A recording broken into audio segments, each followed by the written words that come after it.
Johnny T and always on me. I tell you and all as a fatty eye. Spend the truth in eyes of a denny kekuyani. I can't change some tea and our chan. Tapokumela lamb feet of an amazing at quo. The son of jump and then get fatigue, then I take why you're now. Then I take why I'm not enough for me to what if I could have feel what you know. That's a thing of me, no one's on a day. You don't know the money that it's a night. And all that I've a kitty fuku. My son will not be that joy. Got the idiots like a look on a talk with no one else. See why.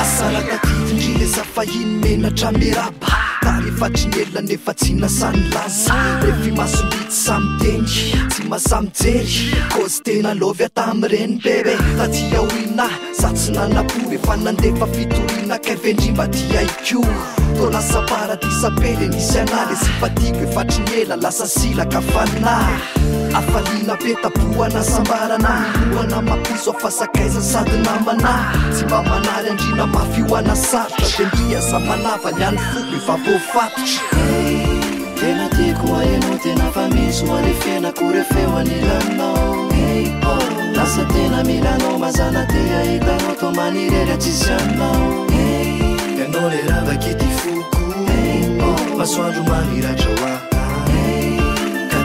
zay kalokio nataoko izy mba hoanao sy hoa tsy anafinafa pero sipateo alohandry pero nandary fa mbolafa ny eto anilandry ianao nanaiky na de raha tsy azany mombanara ka misy leso ka tendriny afaka novana refeo akilandry apiso miramirana mahitandry de fona ny alahelo manahirana lazaiko apape masondriny enany fifaliko misaotrandry mititanteraka rehefa niriko Rani fuku de falasano Defa fantatrao casa manahai Manirikunu tantana no tenesi kiasenao Ikiambanira hai Rani fuku de falasano Defa fantatrao casa manahai Manirikunu tantana no tenesi kiasenao Ikiambanira hai Tena tiku aeno tena famisu wale tena kurefewa nilanao Lasa tena milano mazana tea itano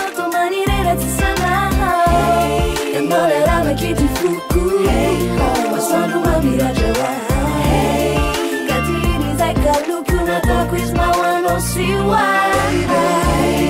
tena tikuwa yeno tena famisu wale tena kurefewa nina nao lasa tena milano mazana tea itono tomanirera chisana enolera kitty fuku maswanu mabirajawa katini zakaluku na takwis mawano siwa yeah, yeah, what's it get some DT Vasti